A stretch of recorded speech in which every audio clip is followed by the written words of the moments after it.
Ladies and gentlemen, welcome into Podcast Room 303. Introducing one co-host with more nuggets than Chick-fil-A, Nick Morahan.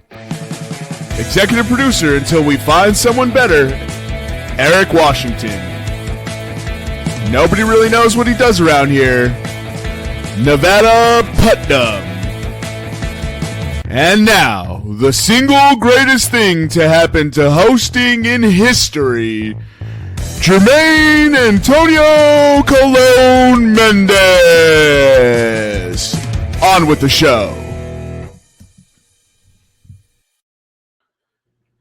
Ladies and gentlemen, welcome into Podcast Room 303, episode 328. I'm your host, Jermaine Colon Mendez. These are the executive producers, the Nutty Putty, and the EPE. Today's episode, we are jam-packed. We'll be covering 3 leagues. That's right. It's Eric's favorite time of the sports year, as we have NBA and NHL divisional breakdowns and NFL Week 1 review and Week 2 preview. How you doing this evening, Nevada? I'm doing good. I totally forgot about Eric's favorite, sports moment or sports time of the year. And he's like, the month of October. I'll take October for 400 job. Yeah. Oh, my gosh. Good. Busy week. But Saturday we got not big, but relatively big softball tournament. PD versus Fire. Showcase. So, can't lose that. No, I got bragging rights on the line. We won last year, so. How long have you guys been doing this? This is the second annual. I think there was 1 2 years before that, but they hadn't really solidified it as a annual thing. So now it's annual tournament. Oh, so you were the first winner. We were the OGs, yes. The inaugural. So yes. You're in your Joe Namath era. Exactly. I am wearing the fur coat. Hopefully, we have better track record than Broadway Joe did following that. But yeah, I've seen your knees. The hope is low. How you doing this evening, Eric? Apparently better than Nevada's knees, but doing good, man. Sports is in full effect. Best time of the year. I'm a happy camper, bro. I can't complain. Sick. Except for the Phillies. Huh? Except for the Phillies. You can complain about the Phillies. Why'd you have to bring that up? It's 4-0 now, dude. It's ridiculous. Yeah, you said what, 10-game lead? Yeah, we got a 10-game lead on the Mets. And Jermaine United said at most probably 15 games left, maybe? Yeah, maybe, if that, yeah. Okay, 10-game lead, 15 games left. You never know, dude. You never know. Look, 15 games is assuming that there's basically one game for every day until the playoff starts, basically. Because wild card starts September 30th. So the season most likely stops on the 26th. So you're looking at 15 games, like one every day. So it's even less than that. My man's just sweating. Ridiculous, bro. Let's go Mets. Hey, don't bring that juju around here, bro. Smith-Schuster? Low hanging fruit. That was a bad joke, ladies and gentlemen. I'll be here all night. Let's go ahead and get into the NFL Week 1 review. You know the drill. Biggest surprise, biggest disappointment. You can do 2 of each, or you can just do 1 of each. We'll start with you, Eric. So to be honest, man, I had some things going on, and I wasn't able to watch too much football. I only watched 2 games, the Eagles, Cowboys, and the Baltimore-Buffalo game. I'll talk about the Baltimore-Buffalo game. Baltimore, what are you doing? Like, how do you lose that game? It makes no sense. Same way they've lost all the other ones, bro. They got a bugaboo in the clubhouse, dude. Yeah, it's crazy. It's crazy how you can be up that many times, be up that many points. The Bills failed on 3 2-point conversions, and somehow with a 15 or 16-point lead going into like the last 3.5 minutes of the game, you lose that game. It just makes no sense. But yeah, I'll be watching more football this weekend. I'll have better takes in the following weeks, but the only thing I probably won't have better takes, but I'll have more takes. And then I'm not going to bloviate about the Eagles. We won. We didn't have our best player on defense. Hard Dallas. And Nevada is a gracious and kind man. We had a bet on week 1. I bet Jalen Carter would have 2 sacks. He spit on Dak like a little child. Got suspended from the game, and Nevada was cool enough and gracious enough to avoid the bet. So I appreciate you, buddy. The roomies are not thrilled with that. They've demanded each of you take a pie to the face instead. Ooh, what kind of pie are we talking? Cherry. Dealer's choice. I figured the low-hanging fruit joke was right there, but I was going to say poutine, but I just kept pushing. So, Eric, sorry, I kind of missed yours. Baltimore, what are you doing? What was the other one? I mean, just, Jalen Carter, let's act our age maybe. But, yeah, I didn't watch too much football, so I don't really have many takes. I also love it because Eric, all like the last 2 weeks before the game, was saying like Jalen Carter, all he did was race. And everyone says that he has attitude problem. And then he opens the game before it even starts and he spits on Dak Prescott. Also, that's all I'm going to say. Oh, don't do that. Don't be that fan. Don't be that fan. All I'm going to say is, didn't he, when he raced, somebody died in a car accident? Yeah, the guy hit a tree or something like that and died. Okay. So let's not just say all it was race. Maybe, got someone killed. Death Race 2.0, dude. Whoa, too soon. All right, Nevada, give us your takes. I'll start with the worst. I don't know if you can come out and look any worse than Tua and the Dolphins did.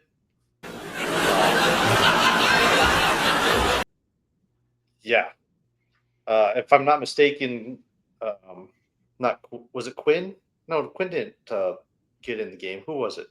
I can't remember. But the backup in Miami actually got in the game and took some snaps.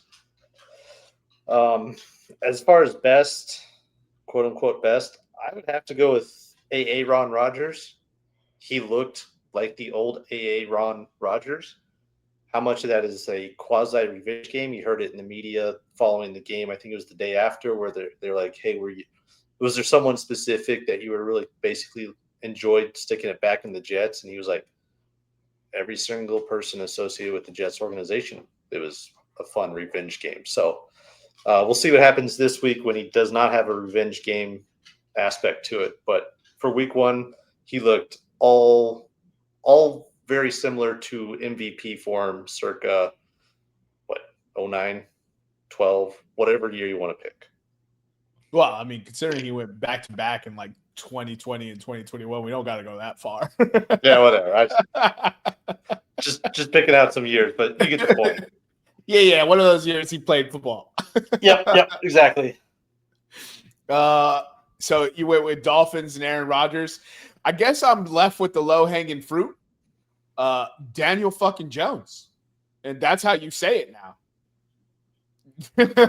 His middle name is fucking because he was just out there dealing on people. So I would personally like to take this moment before it's ripped away from me this weekend and victory lap when I said Daniel Jones is a good quarterback for about 5 years because that was not a fun hill to live on. The other one I was living on was Baker Mayfield. Should have been the number 1 overall. He went number 1. Cleveland does what Cleveland does. We can hindsight it now, but trading for Deshaun Watson, who we all knew was a damn good quarterback, was a good move.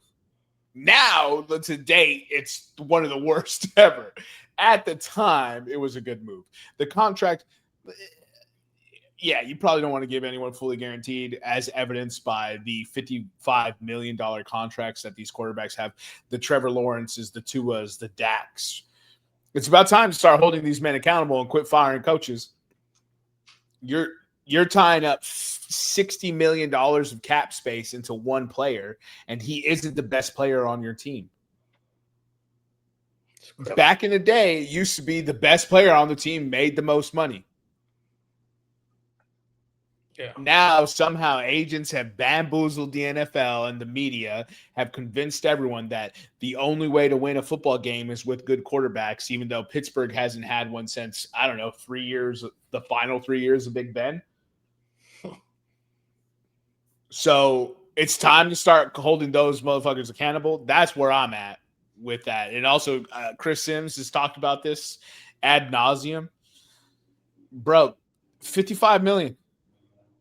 They're getting 55 million. It's time for them to start showing up. Trevor Lawrence, you need to start scoring more points. Those Carolina Panthers didn't do a thing. You should have hung a 40 burger on him with a number 2 overall first round wide receiver and a first round top 25 wide receiver on the other side. Second round tight end, first round running back, new offensive coordinator. Like, it's time to start holding these quarterbacks accountable. That's one thing I agree with Chris Sims. It's unbelievable. These guys stop paying these. Derek Carr was making $40 million this year. God bless him. Thank you for retiring. You saved us from ourselves. But Jesus, $40 million for Derek Carr? Nah, dude, give me Nick Mullins on 5. We about to run it. 5 mil. Yeah. 5 mil. And then the other takeaway is holy tight ends, Batman. We were watching it. I was watching it all day with my boy Tyler, and he was just like, I'm pretty sure tight ends have more touchdowns than wide receivers right now. I haven't gone and fact-checked it, so I'm just going to go ahead and perpetuate the lie here on my podcast. Tight ends scored more touchdowns than wide receivers. Don't at me if it's wrong. Don't at me. So those are my main takeaways. Football's back. Football's back, and it's not going to go as you expected. But one thing that you will happen is Baltimore Ravens will blow big-time games.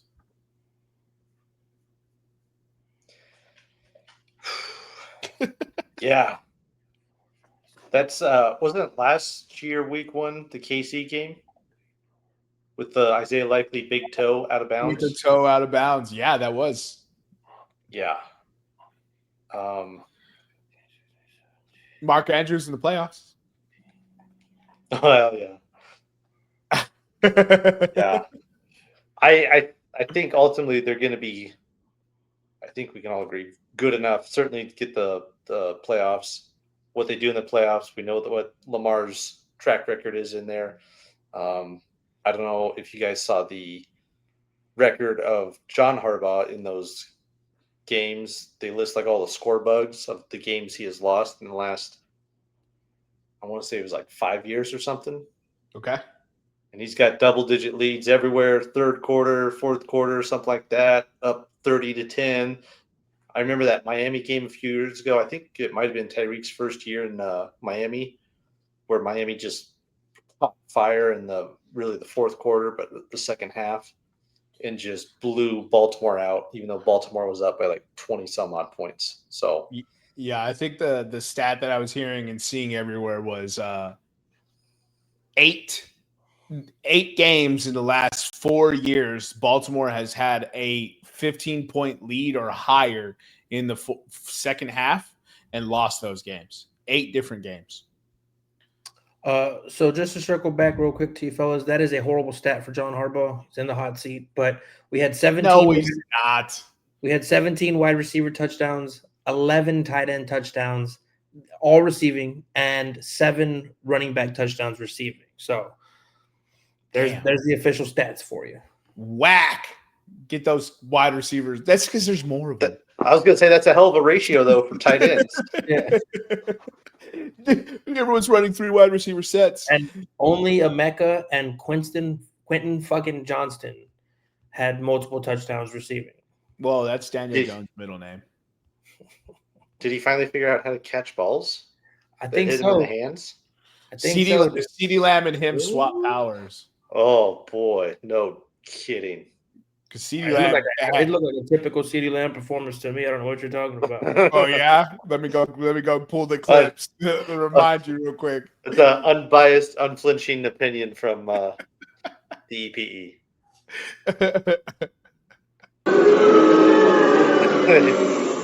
That's unnecessary. Let the people speak. All right, boys. We didn't do it this year. We probably won't do it since we're action-packed with all these divisional breakdowns. Real quick, who do you have winning the MVP this year? Burrow. He's my Myles Garrett. Damn.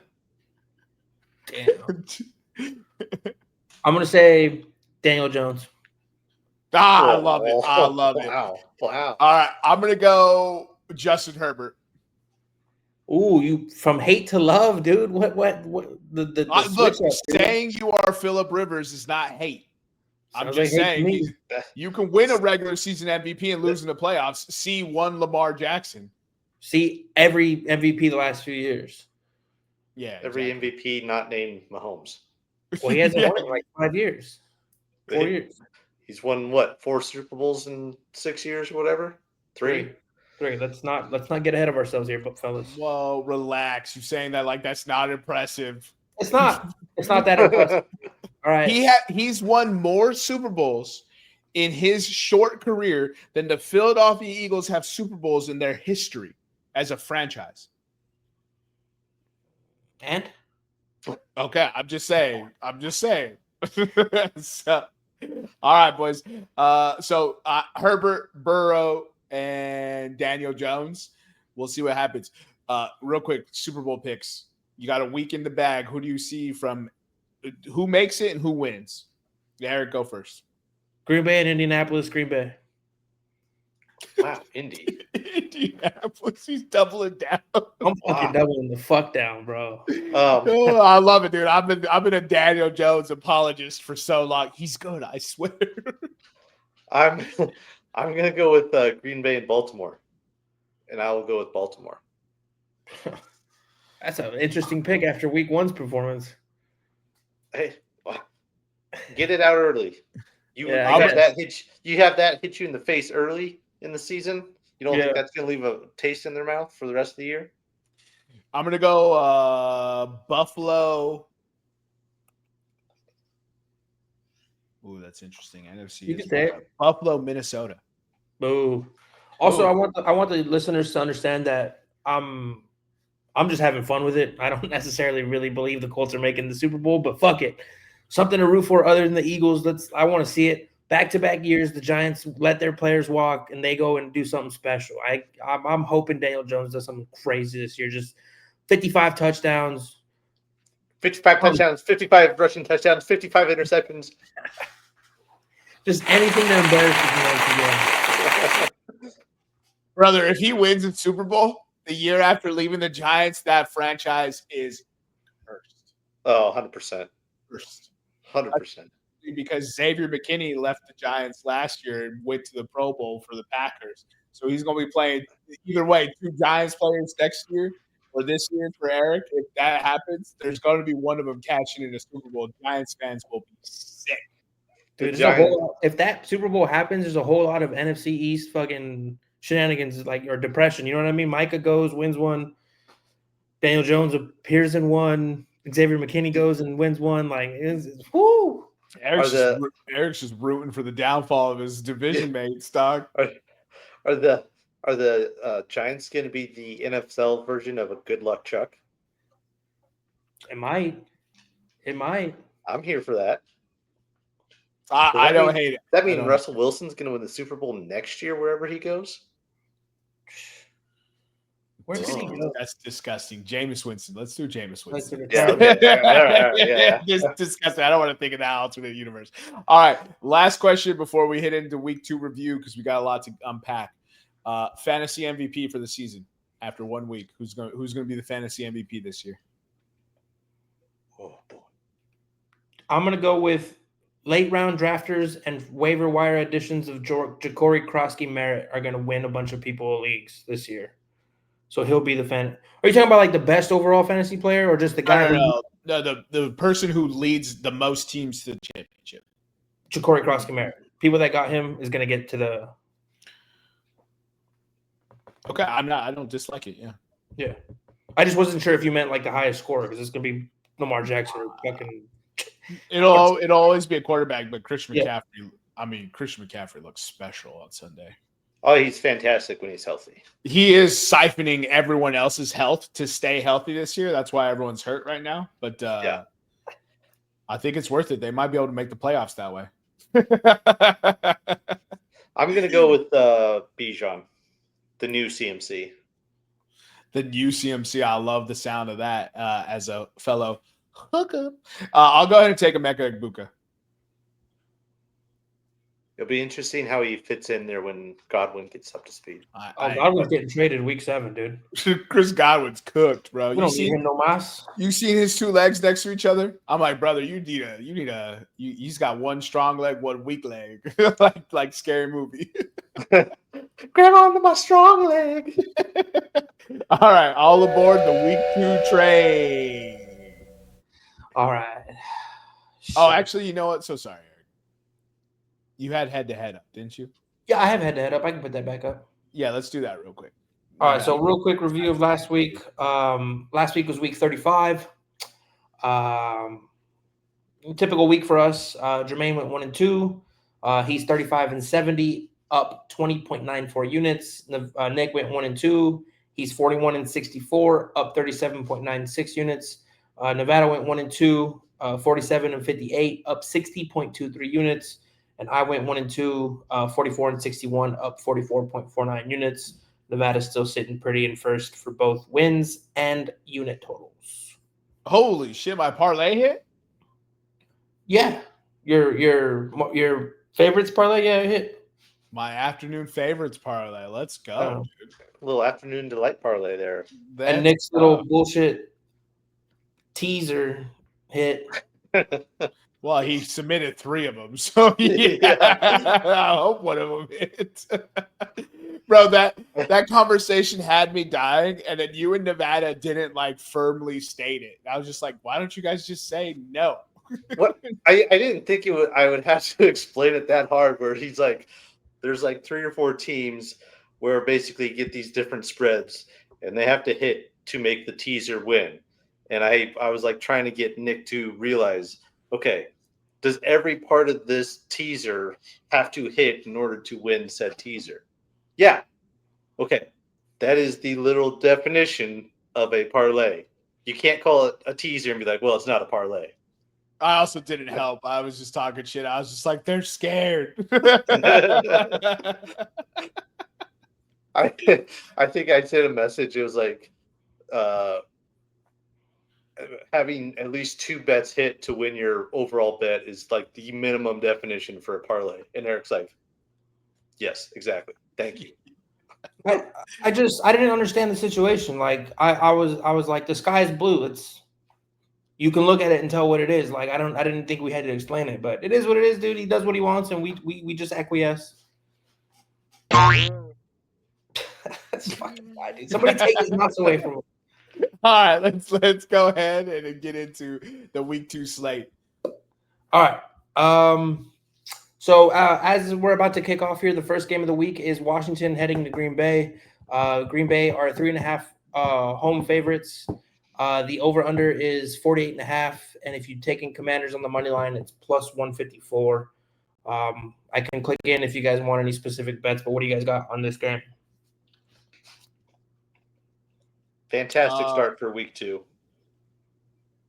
Jaden Daniels more or less kind of picking up where he left off.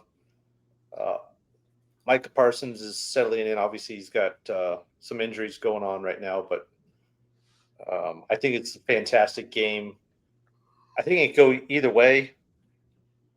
For that reason, I'm not going to take any bet. I was going to take Josh Jacobs anytime touchdown score, but there's not much juice in that at minus 205.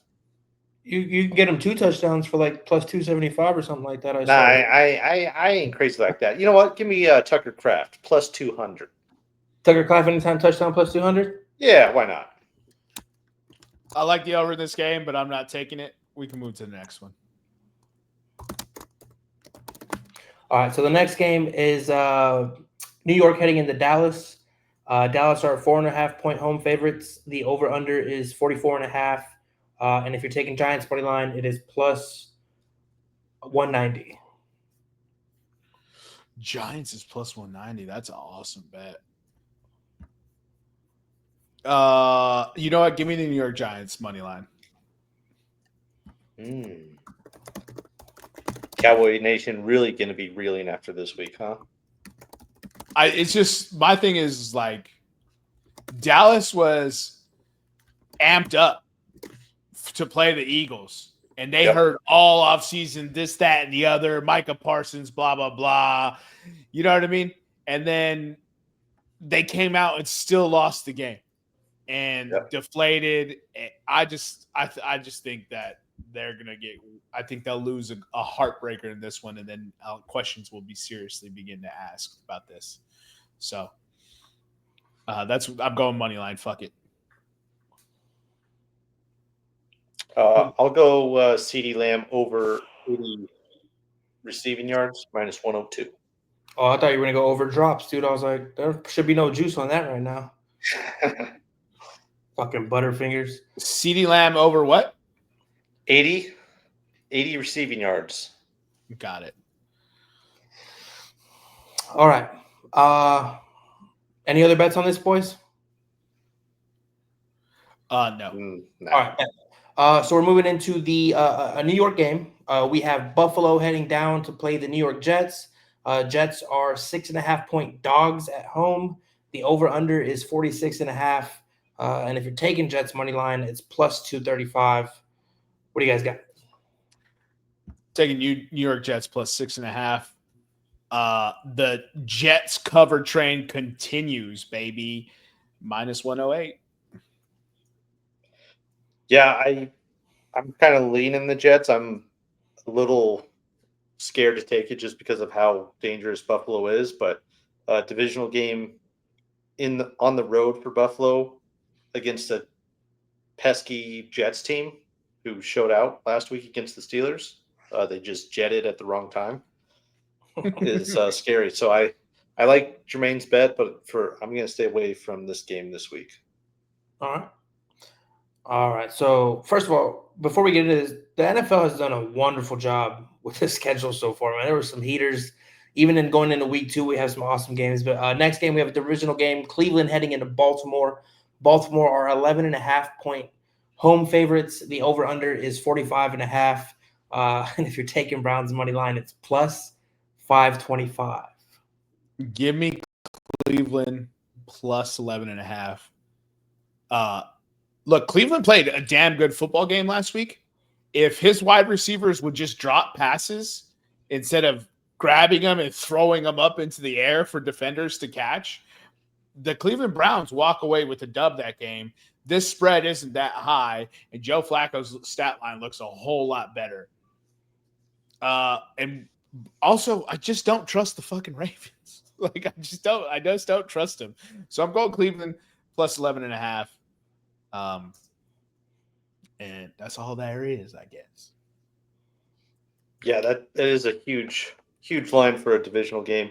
I think Baltimore at home, though, is going to come out pissed off. I'll take the over. I think they might cover most of that 45.5 on their own. So I'll take the over on the game here. Got it. Sweet. All right. Next, we have the Los Angeles Rams heading east to play Tennessee. Tennessee are 5.5-point dogs at home. The over/under is 41.5. And if you want Titans money line, it's plus 185. Man, this Titans defense is good. The Rams defense is fast. That 41.5, though, I don't want to take the over, but I won't. I'm going to stay away from that one. Just curious, what is a Kyron Williams anytime touchdown? Minus 170. Minus 170. I'm good on that. That homie just always scores. Nevada, you got anything on this? No, I don't. I think I kind of have the same sentiment as Jermaine. This Titans team is going to get people here and there. I don't know if it's going to be this week against Matt Stafford. That's a damn good quarterback with damn good offensive weapons that have been doing it for a while. But one of these weeks, these Titans are going to get someone that Vegas isn't expecting. Oh yeah, for sure. This I could see under 41.5 hitting for sure because I like both of these defenses. So if anyone at home is sitting on the fence, I think that might be the way I lean. But such a low number. Let's move into the next one. All right, next we have Jacksonville heading into Cincinnati. Cincinnati are 3-point home favorites. The over-under is 48.5. And if you're going Jags money line, it's plus 142. I don't trust either of these teams, at least not this early. Jermaine kind of said it. There's quarterbacks are getting paid outrageous sums. They got to start showing up. Is that Trevor Lawrence for this year? Cincinnati as a whole for the first 2 weeks, they are now, I think I heard it today, they are 2-11 since Joe Burrow has been their quarterback in weeks 1 and 2. We are now in week 2. Talk to me in week 3. And because Nevada knows this is a professional podcast, I'm taking Jacksonville money line plus 145. I like what I saw out of Liam Cohen. I like the usage for Travis Hunter. I like that they spent that high a pick and didn't say, hey, we're going to go drop you into zone coverage and have you protect this part of the field. They put him on the offensive side of the ball to make an impact. And Brian Thomas Jr. fantasy owners, beware, because Travis Hunter could very well take over the number 1 spot on this team, which is kind of crazy. But Brian Thomas Jr.'s entire success came with Mac Jones hyper-targeting him. It wasn't with Trevor Lawrence. The end of his season was Mac Jones throwing him the rock over and over and over and over and over again. So we'll see how this shakes out. It's still early. I wouldn't panic on BTJ. He's still a very talented player. And it's a good problem to have another ace running alongside of you. So I'll take Jacksonville money line on this. I like what Liam Cohen's doing. They've cleared up the backfield, shipping Tank Bigsby off to Philadelphia, opened up room for LaQuint Allen and Bashal Tootin. And I'll tell you what, Travis Etienne looked like Travis Etienne again. Everybody forgets before that injury, he had back-to-back years of over 1,300 all-purpose yards, like crazy touchdown numbers. So good to see him back. Moving into the next game on our schedule here, another divisional game, Chicago heading into Detroit. Detroit are 6-point favorites at home. The over-under is 46.5, and Chicago money line is plus 225. So, Nevada, panic meter on Caleb Williams on a scale 1 to 10. Like a 3 or 4. Okay. Panic meter on Detroit. The whole team? Yeah. Oh, man. 6. Okay. Yeah, I was concerned with what I saw, but Micah Parsons, Lambeau, division rival. Detroit's been owning them the last few years. So it's like, maybe I shouldn't overreact. I think this is a get right game. I'll take Detroit -6. I know it's a huge spread, but I'm going to continue to deny Caleb Williams until he shuts me up. And I was a staunch supporter of him coming in. Now I'm spooked. Yeah, I think going back to the panic meter for Caleb Williams, it's a new offense. If he can't do it in the Ben Johnson offense, then yes, the panic meter skyrockets. Kind of the flip side for the Lions, they got the same team. They just don't have the same chemist at the helm making up all the different variations that they thrived on. So it may take an adjustment. They still have continuity with their coordinator, but yeah, it's week 1. It's an extended preseason, essentially. So I'm not overly panicked for either, but I'm going to go with, see if I can parlay this real quick. Gibbs and Montgomery, both for anytime touchdown, is plus 230 for both to get a touchdown. Anytime tutty, Gibbs and Montgomery, like they did seemingly every other week last year. All right. Parlay. Gibbs and Monty. Anytime touchdown. You said plus 230? Correct. All right. Let's move into the next one. So moving into the next game here, we have San Francisco heading down to is it called the Big Easy, right? The Big Easy? San Fran money line. All right, next. Just go ahead. New Orleans are 3-point home dogs The over-under is 40.5. And if you want New Orleans money line, it's plus 142. What do you guys got? Nevada, you go first. Brock Purdy's out 2 to 5 weeks. George Kittle is out. I think he's 5. on IR, so 4 weeks, 5 weeks, whatever. 5 to IR 6 is what they're saying, but 4 is the minimum. Yeah, I know they put him on IR. Mm-hmm. So I guess they're probably didn't put him on the full IR because they're hoping he'll be back in 5 weeks.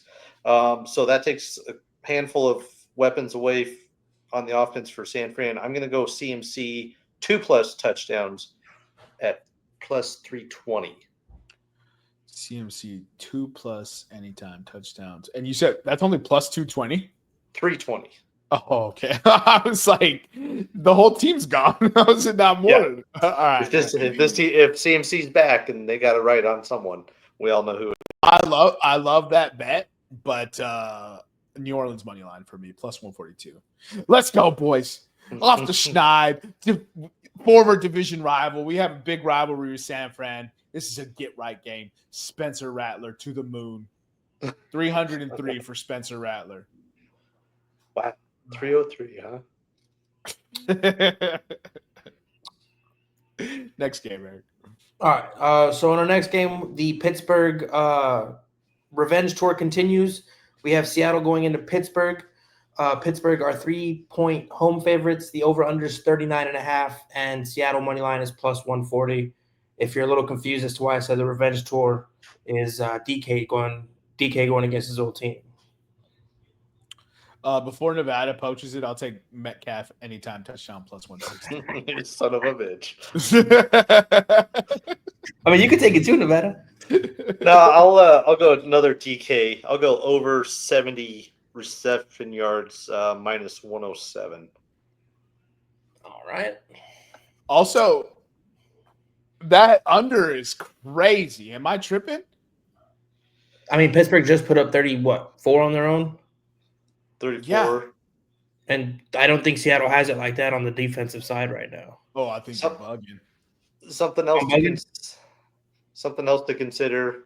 Maybe Nick will be tracking this off the line, but this is a classic West Coast team playing the early game on the East Coast. Oh, okay. So Pittsburgh money line. Yeah, I think Seattle's going to have a real good defense this year. Like I said, I didn't watch much football, so all my opinions are going to have to officially be formed following this upcoming week. Yeah, and he has an OC that is going to run the rock and not turn it over. So, like, they're trying to win 19-18. Yeah. All right, let's get to the next one. All right, another divisional rival. New England's heading down to Miami. Miami are 2.5-point home favorites. The over-under is 43.5, and Patriots money line is plus 110. That was just minus 112. Something happened and jumped it up back to plus 110. I'm taking Miami money line. I think everyone's going to overreact. Public will bet New England because of what they saw week 1, and Miami will get right and win this game. Especially New England doesn't fare too well in Miami in this time of year. So, yeah, I'll take Miami minus 130. Nevada? I'm just checking on an injury real quick. Stalling. It looks like Christian Gonzalez, the stud corner for New England, he didn't practice today. So it looks like he might be out again. So maybe that's why they're still dogs.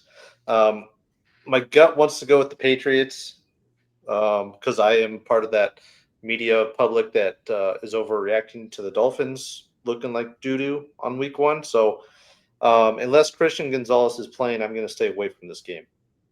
All right. Well, tune in next week for Nevada's head-to-head bet. Yeah. Oh, yeah. I do. Disclosure, I do have a head-to-head bet that I placed on Monday thinking Christian Gonzalez would probably be back. But here we are. Thursday, he has not practiced. Next game, Eric. All right. So with the next game, we begin our afternoon slate. We'll just call this one the shit bowl. Carolina heading down to Arizona. Arizona are 6.5-point home favorites. The over/under is 44.5. Carolina money line is plus 235. I'm taking a new motto this year. I've adopted it after watching week 1. Fade Carolina until proven otherwise. Give me Arizona minus 6.5. Yeah, not a solid game, or not a solid option right there. Yeah, I don't know. I'm staying away from this game until I see some life out of the Arizona offense. I'm gonna stay away from them. They ran up against the Saints buzzsaw of a defense. I know. About, dude. Hey, did the Saints get 5 sacks? Did we? Yeah, if I'm not mistaken, I was checking stats. I was grilling, so I didn't watch the game as in depth. I will get you the stats. Go ahead. So moving into the next game, we have the Peyton Bowl, and my pick for the AFC Championship game matchup: Denver heading into Indianapolis. Indianapolis are 1.5-point dogs. The over/under is 42.5, and Colts money line is plus 110. Nevada, what you got? This is your team. I don't know what to think about them because obviously we saw what Danny Dimes did. I think this should be a Broncos win, but it scares me. I think Danny Dimes does come back to earth a bit because that Broncos defense is legit, scary and deep. Yeah, I'm going to stay away from it. Again, I'm trying to stay away from the emotional battle of picking the Broncos. Yeah, it won't be the same. There's concerns with Jonathan Taylor. I don't know if anyone's seen any injury report news on him. I know he left with a neck stinger, so it might be beneficial to get that. Personally, I think this is going to be a terrible offensive football game. And it'll make Broncos fans want to tear their eyes out. But I think Denver gets the win. I'm going to abstain as well, so we can move into the Sunday night football. Oh, it's not even Sunday night. Damn, buddy. And real quick, Jonathan Taylor was not on the injury report today, so he's sick. Okay, all right. Looks like Reed for the Packers just got badly injured. Oof. Caught a touchdown that got called back. He caught a deep ball touchdown that got called back because of offensive holding, and then he hurt. It looks like he might have broken his collarbone the way he landed. Anyway, no way. He Tank Dell'd that shit. Well, I just from what it looks like, I don't have sound on, I don't have anything, so I don't know. But it's just the way he fell, the way it looked, and the way he's holding his arm. Like, yeah, you're supposed to just know. Yeah, you know what? I don't know. But moving into the final afternoon matchup, Super Bowl rematch. Philadelphia's heading into Kansas City. Kansas City, like the little bitches they are 1.5-point dogs at home. The over/under is 46.5. And if you want Chiefs money line, it should be plus 505, but it's plus 105. Go ahead. Chiefs money line. I hope you step I've seen this show too many times. You do not. This is again the Patriots of the 2000s. You do not bet against Tom Brady and the Patriots at home. Same way you do not bet against Patrick Mahomes and the Chiefs at home, especially coming off a divisional loss, and it's a Super Bowl rematch. You don't think they're going to play up for that game? Yeah, give me the money line. Balls. I'll take Philadelphia money line minus 125, and I will also take a Tyquan Thornton anytime touchdown. Let me get you those odds real quick. He's the healthy receiver for the team that you just took money line on. You should probably know that. He is. You mean Hollywood Brown? Plus 340, baby. Plus 340. Let's go. Yeah, Marquise Brown's still healthy. Yeah, Hollywood Brown's the lead wide receiver. I didn't say Tyquan Thornton was the lead wide receiver. I said he is the wide receiver for the team who you just took money line. He is a wide receiver. The wide receiver. He had 4 deep ball shots last week against the Los Angeles Chargers. This week against bum-ass Adoree Jackson, who I saw struggle all day Thursday for the Philadelphia Eagles, gets burnt. Tyquan Thornton, anytime touchdown, plus 340 is crazy money. And in fact, give me that for head-to-head. Reed Blankenship's going to come over the top and light him up. The white boy assassin, dog. Yeah. The white boy hammer in the back. In the dog, you just be secondary. laying the wood, dude.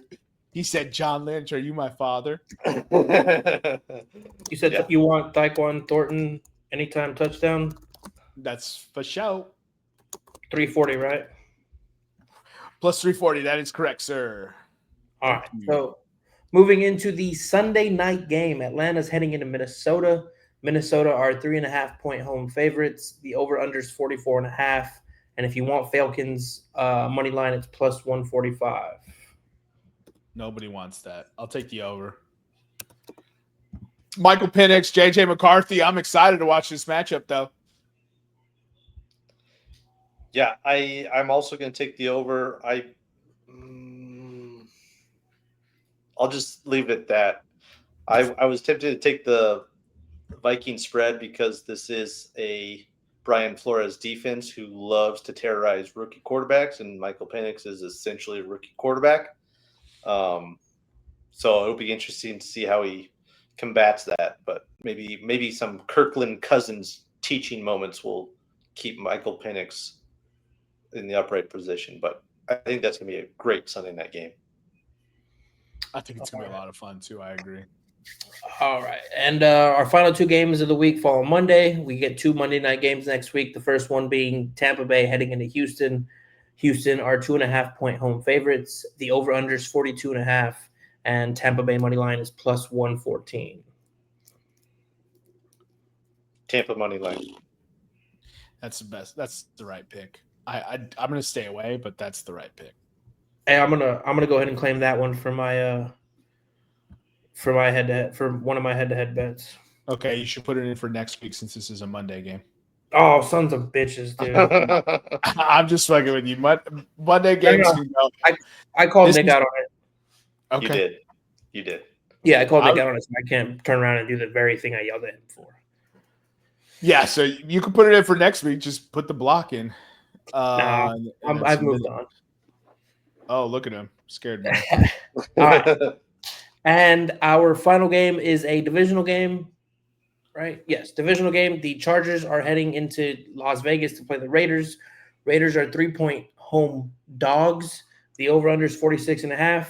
Jaden Daniels just got sacked like a little bitch. And Las Vegas money line is plus 154. What do you guys got? It's an interesting betting line. What is the odds on that? Look, dude, I love that Las Vegas is a home dog. I'm going to take Las Vegas money line plus 154. Yeah, this is a divisional game in a division where they're going to beat each other up. I'm going to go give me Geno Smith over passing yards of 250 at, we'll just call it even money. It's plus 106. Geno over 250. Do you guys remember how many passing yards he had week 1? He had 251. Eric? 252. He had 362 passing yards. That's crazy work. 362? In Who had all 1. those? Who had all those passing yards? I don't know. Wait, what? What's his name that requested a trade kind of ball out? Jacoby? Yeah, he's a solid wide receiver. He's got a confident quarterback. I'm sure he probably got 80 yards or so. Pretty much his entire life he's balled out. So, all right, here it is. Bowers, 5 for 103. Jacoby, 8 for 97. Trey Tucker, 2 for 54 and a tutty. Dante Thornton Jr., 2 for 45. Michael Mayer, 4 for 38. Jack Besh, 1 for 23. Ashton Jonty, 2 for 2. Yikes. All right, Geno over. All right, this time next week, we're going to be saying what as a big surprise from this weekend? Oh man.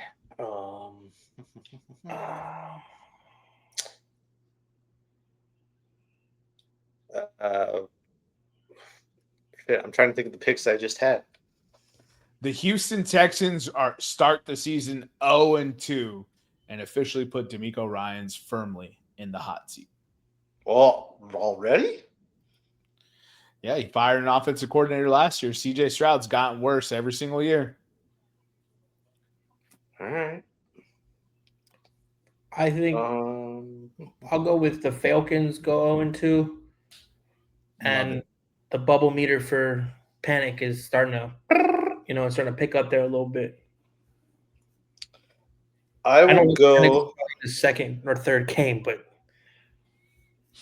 I will go with how much trouble are the 49ers in when they get worked by the Saints? Whoa! Let's go, Saints! Will they be able to stay afloat for essentially the 5 weeks that they don't have Brock and George? Yeah, I'm hoping the Saints get the dub because I would just love to have getting that win out the way, and then we could lose the rest of the season. Because I just don't want to go 0-17. You know what I'm saying? So I would like to get the win early. Sure, get it out of the way so you don't have to sweat about it.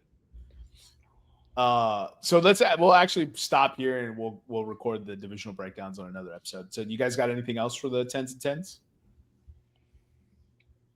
Go Birds. Keep those bet slips. Follow us on Instagram, X, and YouTube at Podcast Room303. Follow our sister pod, Revenge of the Pod, on all things social wherever you get the podcast. For myself, Jermaine Clemendez, for our executive producers, the Nutty Putty and the EPE. We'll see you next time when you come on down and step into the room.